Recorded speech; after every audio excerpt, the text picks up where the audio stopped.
सिद्धे जय प्रसिद्धे चौबियाहरणं फलं पत्ते बंदंता अर्हन्ते बोच्छम आरारणाकंसो नमो अर्हन्ताणं नमो सिद्धाणं नमो आयरीयाणं नमो वज्रायाणं नमो लोहे सव्वसाहूणं। और ये आदिनाथ भगवान की जय।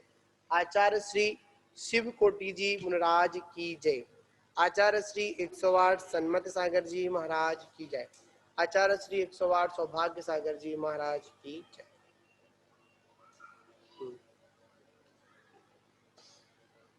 कल यहाँ पर विषय आया था अपना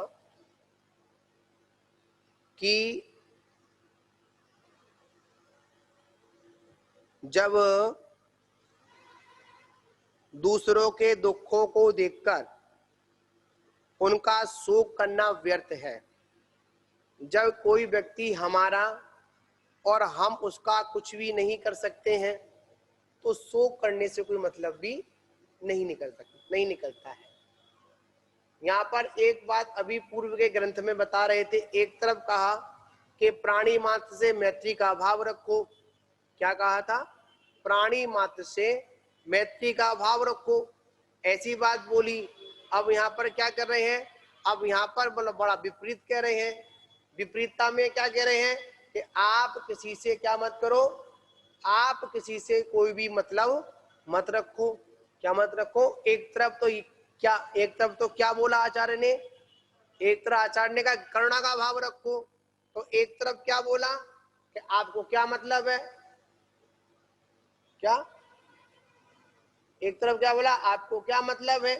तो आचार्य यहाँ पर अब बता रहे हैं, देखियो भाई, कि दूसरों को हम एक भावना तो कर सकते हैं, मगर सुखी करने की भावना तो भा सकते हैं, पर किसी को सुखी नहीं कर सकते।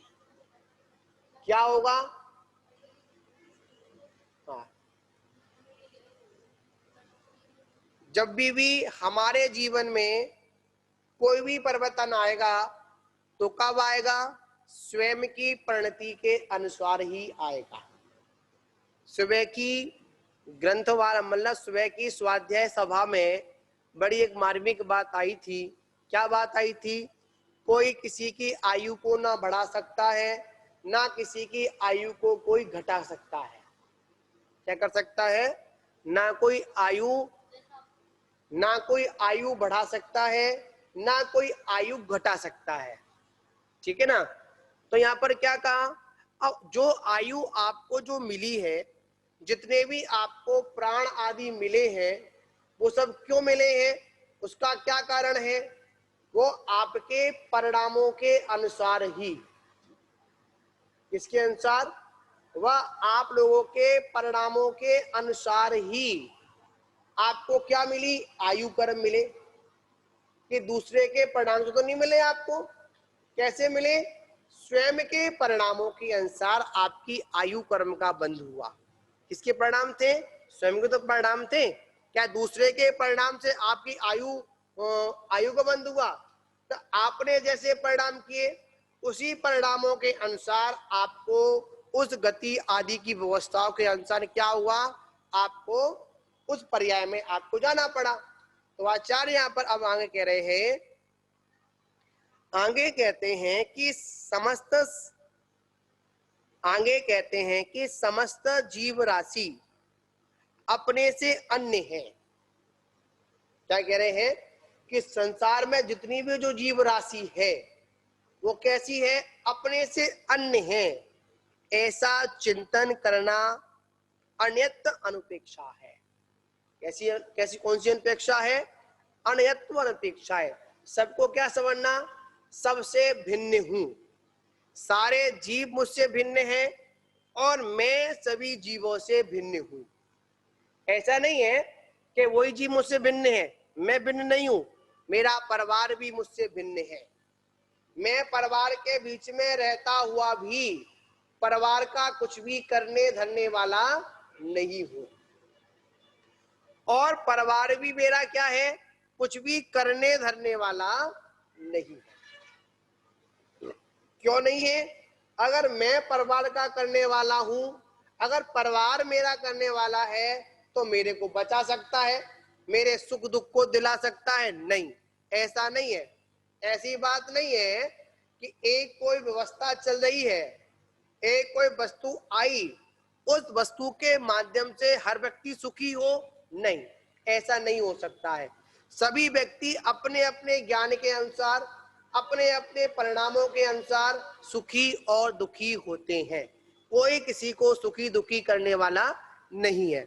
जैसे एक क्लास में, जैसे एक क्लास में 500 बच्चे पढ़ते हैं, एक बैच में कितने बच्चे पढ़ते हैं? 50, 60 जो भी संख्या होती हो, पढ़ते हैं। क्या सारे बच्चे, और पढ़ाने वाला कौन होता है? एक होता है।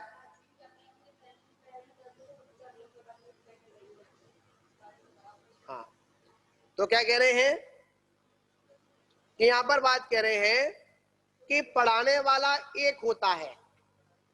क्या होता है? पढ़ाने वाला एक होता है, और पढ़ने वाले कितने होते हैं? बहुत लोग होते हैं। क्या सारे बच्चे क्या एक सा पढ़ते हैं? आपने मास्टरगिरी करी, आप अपनी क्लास के हेड मास्टर रहे स्कूल के, क्या सारे बच्चे पास होते थे? नहीं होते थे। क्या सारे बच्चे होशियार थे? नहीं थे। क्यों नहीं थे? सभी अपनी अपनी परिणति के अनुसार, सभी अपने अपने ज्ञान के अनुसार उस विद्या का आर्जन करते थे। उस विद्या के आर्जन के माध्यम से क्या करते थे? वो अपने जीवन में उन्नति को और अउन्नति को प्राप्त होते थे। तो यहाँ पर क्या करना? मैं सभी जीवों से भिन्न हूं।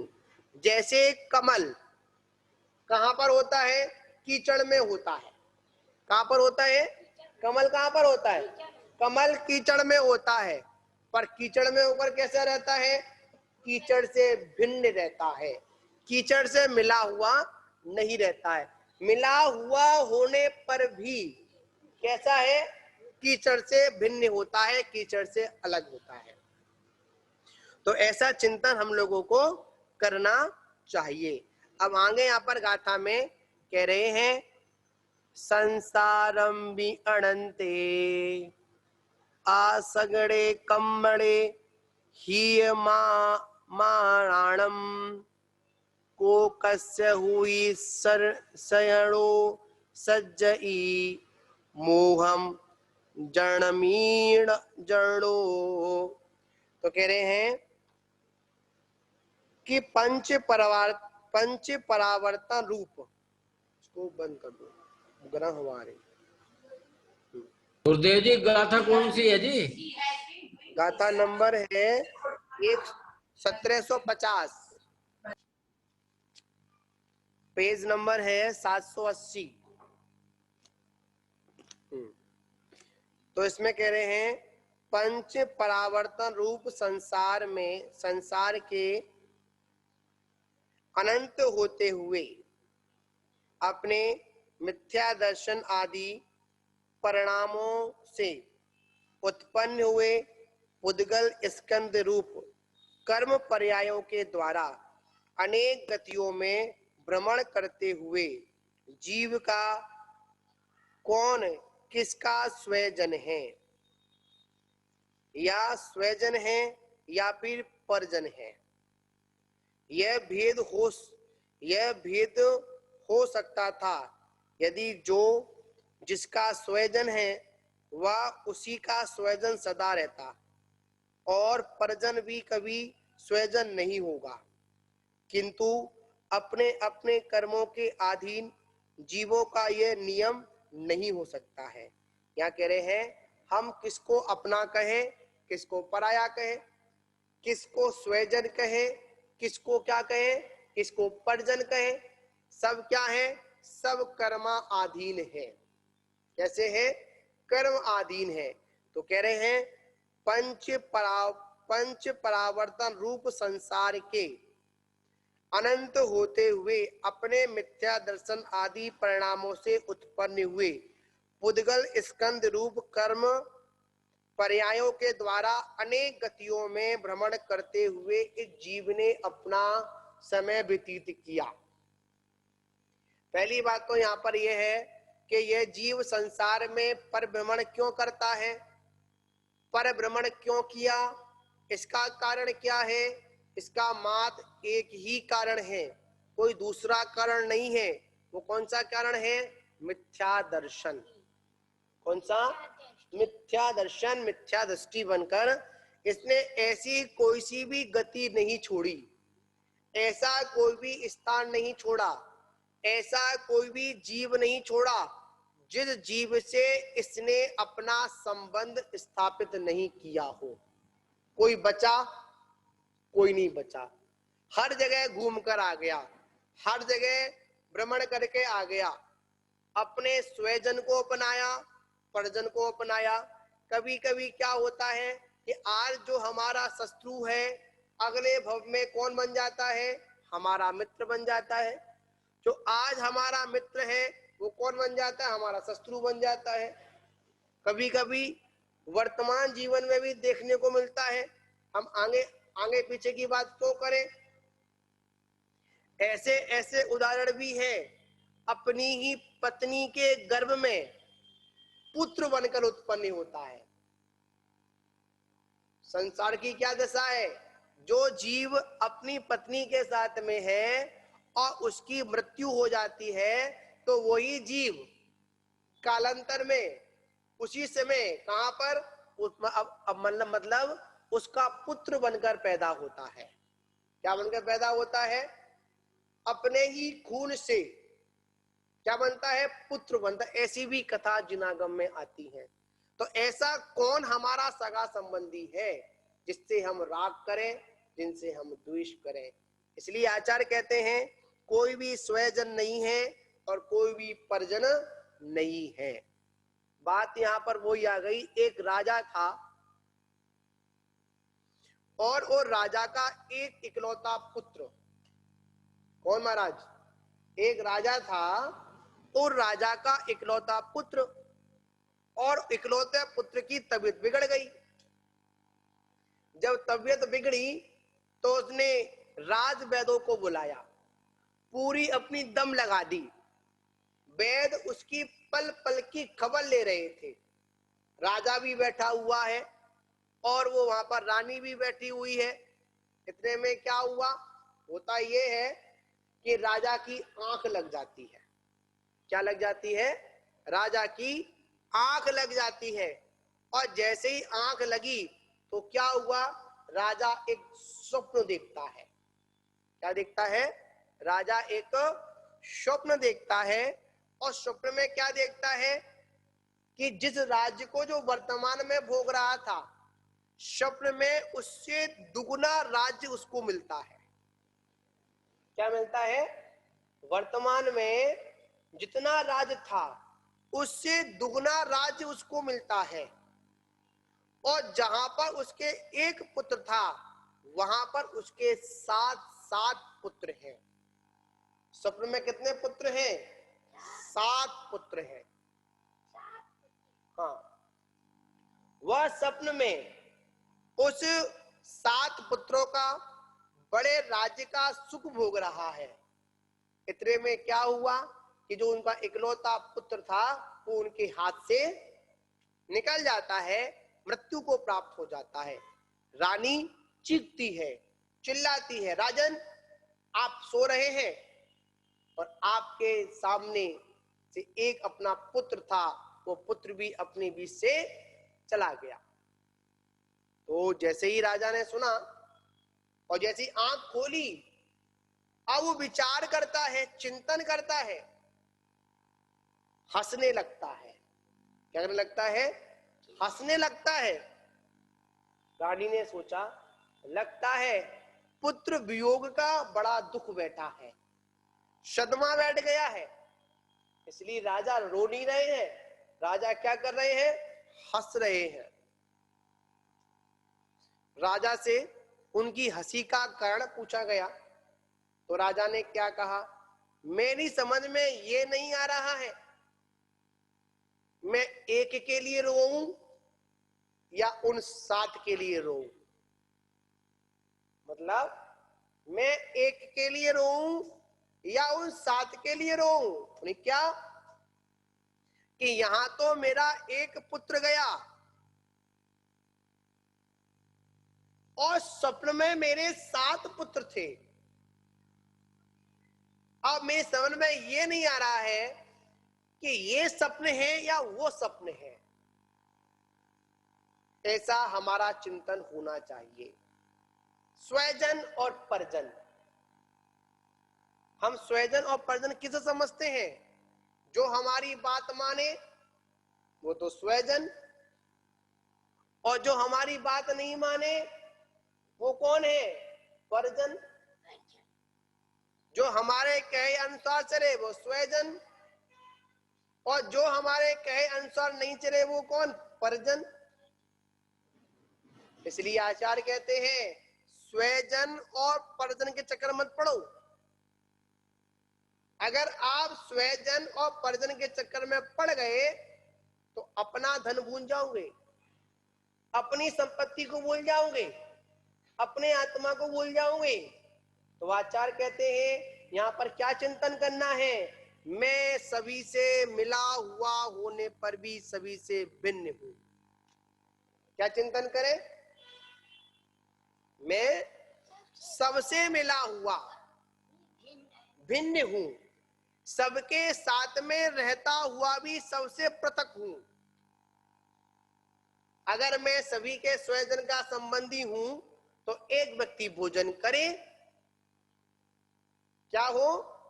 एक व्यक्ति भोजन करे और सभी का पेट भर जाए, ऐसा तो नहीं होता है। मतलब एक व्यक्ति भोजन करे और सभी का पेट भरे, ऐसा तो नहीं होता है। सभी व्यक्ति अपना अपना भोजन अलग अलग करते हैं। क्यों करते हैं? सभी की व्यवस्था कैसी है? अलग अलग व्यवस्थाएं हैं, बनी हुई व्यवस्था बिल्कुल भी नहीं है। व्यवहार में हम एक दूसरे के साथी हैं, हम एक दूसरे के उपकारी हैं। अगर परमार्थ दृष्टि देखोगे तो कोई भी किसी का उपकारी नहीं है, स्वयं ही स्वयं का उपकारी है। कौन है? स्वयं ही स्वयं का उपकारी है, कोई दूसरा किसी का उपकारी नहीं है, ना है, ना था और ना भविष्य में होगा, ना वर्तमान में है। कोई है हमारा सही वहां साथी? कोई स्वजन है? वो तो बताओ, मैं बुला देंगे। तुम्हारे साथ के कितने ब्रह्मचारी थे? एक तो बरैया जी थे, एक वो थे, कौन नाम उनका? अरे वही मोना वाले, हरिशंकर। पूछवे आए, काउन राजी खुशी लई? नहीं ली। बच्चों बच्चों ने राजी खुशी ली? नहीं ली। अगर स्वजन होते तो आते, वो स्वजन नहीं है। वो कौन है? परजन है। कौन है? परजन है। हमें क्या करना है? हमें स्वयं और पर को जानना है। हम क्या करते हैं? किसी ने मीठी मीठी बात की, वो हमारा स्वजन बन गया। क्या बात की? किसी ने मीठी मीठी बात की तो वो स्वजन बन गया, और किसी ने अगर द्वेषात्मक बात की तो वो क्या बन गया? परजन बन गया। इसलिए आचार्य कहते ऐसे दृष्टि हटाइए। मिथ्या तो आदि गुण स्थानों के भेद से नाना भेद हुई, समस्त जीव राशि मुझसे भिन्न ही है। ऐसा जिन्होंने निश्चय किया है, उनका किसी से दया और प्रीति और किसी से निर्दया या द्वेष असामान्यता व्यवहार नहीं होता। मतलब जिनको निश्चय से ये पता चल जाए कि मेरी आत्मा ही मेरा सहारा है, कोई मेरा परिजन नहीं है, कोई मेरा स्वजन नहीं है, तो वो क्या करते हैं? निश्चय से भावना ऐसी पाते हैं, ना किसी पर दया करते हैं, ना किसी पर प्रीति करते हैं, ना किसी से द्वेष करते हैं, ना किसी पर क्रोध करते हैं। वो क्या करते हैं? मात्र एक ही चिंतन करते हैं, मैं सबसे अन्य हूं, मैं सबसे भिन्न हूं, ऐसा चिंतन करते हैं। इसलिए जो राग द्वेष से रहित हैं, क्या कह रहे हैं? इसलिए कहा, इसलिए जो राग द्वेष से रहित हैं उनका चरित्र सर्वत्र एक रूप होता है। बड़ी महत्वपूर्ण बात यहाँ पर लाइन नोट करने वाली बात है। जिनके अंदर राग द्वेष नहीं होता उनका ही वास्तविकता में चारित्र पलता है पूर्णतः से। क्या पड़ता है स्वामी जी? जिनके अंदर राग द्वेष नहीं होता है उन्हीं का चारित्र पलता है, अन्यथा जो राग द्वेष में उलझे रहते हैं उनका कभी भी चारित्र नहीं पलता। पला हो तो बताओ, कसाय बधेंगी? राग द्वेष करोगे तो क्या बधेंगी? कसाय बधेंगी। और जब कसाय बधेंगी तो क्या होगा? घाटा किसका होगा? स्वयं का होगा या पर का होगा? है? स्वयं का घाटा होगा, पर का घाटा कुछ नहीं होगा। यह मेरा भाई है, पिता है, पुत्र है, दास है या स्वामी है। इस प्रकार आसक्ति मनुष्य मोह वश करता है। किस वश करता है? मोह वश करता है। ये मेरा पिता है, ये मेरी बेटी है, ये मेरा पुत्र है, ये मेरा दास है, ये मेरा स्वामी है, मैंने इसको सिखाया, मुझे छोड़ के चला गया पैसे के चक्कर में। ये क्या है? क्यों अदश्री माता जी? मतलब मैंने सिखाया, मैंने उसको खड़ा किया, मैंने उसको आदमी बनाया, और पैसे के लोभ में क्या हुआ? मुझे छोड़ के चला गया। ये सब क्या है? ऐसा भाव क्यों आ रहा है? उसके जाने पर दुखी क्यों हो रहा है? वहां पर क्या भाव आया? मैंने सिखाया। क्या भाव आया? मैंने सिखाया, मुझे छोड़कर क्यों चला गया? मुझसे कह के जाता। ये भाव मोह भाव है। हे भगवान, मेरे पैर ना चल रहे, एक रोटी ना गई मुंह में, अब कैसे जिएंगे? ये भाव कहां से आए? ये भाव मोह से आए। जो शरीर से जो मोह है ना, इससे भाव आए और किसी से भाव नहीं आए। अगर वहां पर अगर शरीर से मोह नहीं होता तो ऐसे भाव आते ही नहीं। अपेक्षा बताया था गुरुदेव आपने। जी आपने एक बार अपेक्षा बताया था मुझे, मतलब अपेक्षा न रखो किसी से, हाँ, करो किसी सब से काम करो। आचार्य कहते हैं किसी से अपेक्षा मत रखो, हमेशा उपेक्षित रहो। हाँ किसी जी, हाँ से जी, ऐसे ही। रिप्लाई की अपेक्षा मत रखो। दुख वहीं हाँ पर होता है जहां पर हम एक दूसरे से क्या भाव रखते हैं? मैंने इसके साथ इतना किया, मैंने इसको बड़ा किया, मेरे साथ ऐसा कर दिया। नहीं, आचार्य कहते कोई बात नहीं, कर दिया। इसलिए कहते हैं भाई तुमने नहीं सिखाया किसी को, उसके अंदर योग्यता थी इसलिए सीखा वो। तो स्वामी जी, माता जी बताओ, उसके अंदर योग्यता थी इसलिए सीखा वो। सिखाने से कोई नहीं सीखता। किससे? सिखाने से कोई नहीं सीखता है, जिसके अंदर योग्यता है वही सीखता है। हाँ, योग्य व्यक्ति ही सीख पाता है। आचार्य कहते हैं जो तुम्हारे अंदर मोह बुद्धि है,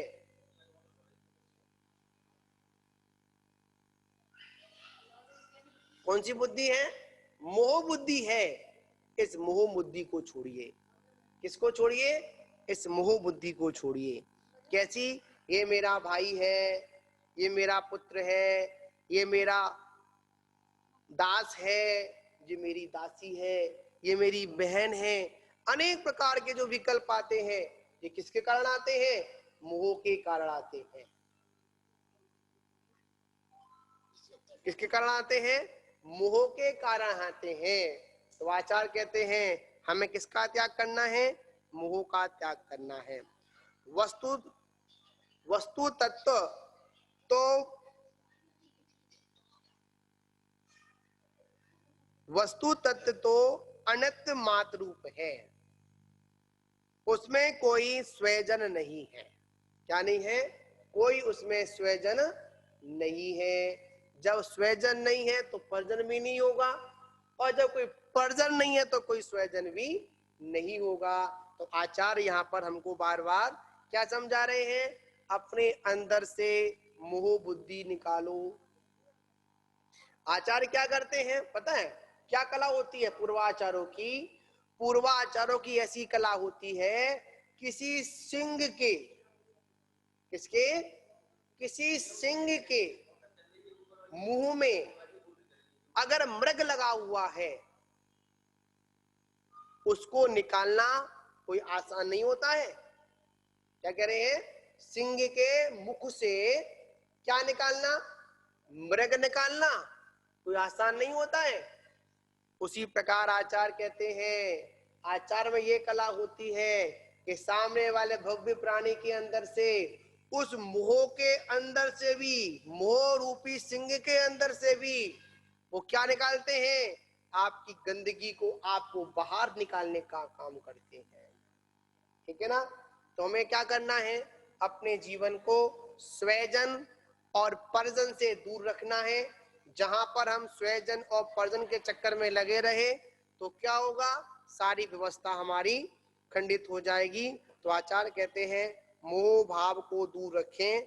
जहां पर मोह भाव है वहां पर क्या है? दुख है। जहां पर राग द्वेष है वहां पर दुख है। इसी के साथ अपन विराम महाराज लेंगे। जी नमस्ते। हाँ जी महाराज महाराज जी, इसका कोई उदाहरण भी है ऐसा जो अनंत भगवान के अलावा कोई ऐसा आदमी देखने में आदर्श रूप में मान लें हम? किसका? जो आपने बताया जितना राग द्वेष से रहित और जितना मोह से रहित वो हो, ऐसा कोई उदाहरण ऐसा हो भाई, उसको आदर्श रूप में उसे मान लो आप, अनंत भगवान को छोड़ के। अनंत भगवान तो सब चीज है ही। ये था।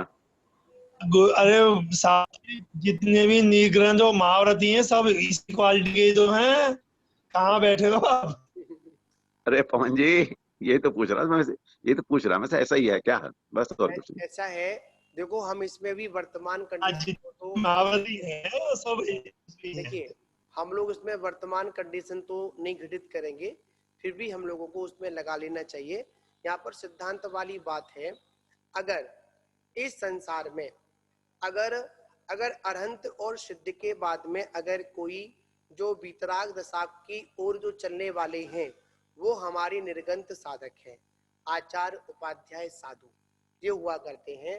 देखिए आचार्य, देखिए आचार्य इतने निष्प्रेय होते हैं कि इतना बड़ा संघ होने पर भी, इतनी सारी व्यवस्थाएं जुटाने पर भी आचार्य को जब छोड़ने का समय आता है तो पल भर में सब कुछ छोड़कर चले जाते हैं। अपने शिष्यों से कभी भी ममत्व का भाव नहीं रखते हैं। याद रखना, शिष्यों का संवर्धन भी करते हैं और संरक्षण भी करते हैं, चेतन परिग्रह को भी साथ लेकर चलते हैं, सब कुछ है। पर आचार्य क्या करते हैं? उन शिष्यों के प्रति कभी भी ऐसा भाव नहीं रखते हैं ये शिष्य मेरे तक ही सीमित बनकर रहे। क्या रहे? मेरे तक बनकर सीमित रहे। जो हमारे निर्गंत गुरु हैं, और ये सीधी बात है, जितनी जितनी हमारी राग द्वेष अवस्था कम होती जाती है उतने उतने हम वीतरागता की ओर बढ़ते जाते हैं। ठीक है ना? यहाँ पर सिद्धांत वाली जी बात है। आप अगर इसको पर वर्तमान कंडीशन में लगाएंगे तो यहाँ पर आचार्य स्पष्ट कहते हैं, जितना जितना हमारा या आपका राग भाव कम हो चुका है, जितना हमारे अंदर से द्वेष भाव कम हो चुका है, उतने उतने हम मोक्ष के वितरागता की ओर नजदीक पहुंचते चले जा रहे हैं। तो आचार्य यहाँ पर यही कहते हैं, इसका कोई थर्मामीटर तो अपन नहीं लगा सकते हैं, हम किसी के भावों को नहीं नाप सकते। कभी कभी भावों की इतनी उत्कृष्टता बनती है कि इतनी उज्जवल भाव होते हैं जिनका हम वर्णन नहीं कर सकते हैं। और कभी कभी कैसे होते हैं हमारे भाव इतने बिगड़ जाते हैं कि कुछ नहीं कह सकते हम। भगवान महावीर स्वामी के शासन काल में एक ऐसे मुनिराज भी थे जिन्हों को उसी भव से मोक्ष होना था, सारी व्यवस्थाएं थी, पर क्या हुआ, अपने पुत्र को जब बचपन में ही राज्य देकर आ गए थे, बगल में जब राजा ने चढ़ाई कर दी तो क्या हुआ, उन मुनिराज के ऐसे परिणाम कलुषित हुए कि उन परिणामों के फल स्वरूप अगर आयु का बंद होता तो कहाँ जाते, ऐसे परिणाम थे, नरक और निगोद जाने वाले परिणाम थे। और जैसे ही भाव बदले तो क्या हुआ, वही मुनिराज कुछ समय के बाद में केवल ज्ञान को प्राप्त कर केवली भी बन गए। ये भावों की विचित्रता है। इसलिए आचार्य कहते हैं हमेशा हमको अपने भावों को क्या करना चाहिए, संभाल कर रखना चाहिए, है ना। तो अगर हमको अपनी वस्तु को प्राप्त करना है तो अपने भावों को उज्जवल बनाएं, हमेशा राग द्वेष से दूर रहें। और निर्गंत साधक ही उन भीतराग दशा के बाद में हमारे पास में देखने को मिलते हैं जो अपने राग द्वेष की भूमिका से दूर रहते हैं, ऐसा सिद्धांत का कथन है। अब कौन कितना है, कौन कितने गहरे पानी में है, या वो या केवली भगवान जाने या फिर वो स्वयं जाने कि उसने अपने अंदर से राग द्वेष के भावों को कितना छोड़ा है और कितना उसने ग्रहण किया है। इस तरह का यहाँ पर है। महाराज जी नमस्ते। महाराज जी हाँ, आशीर्वाद। बोले महावीर भगवान की जय। अत मध्याह्न कालीन स्वाध्याय क्रियायाम पूर्व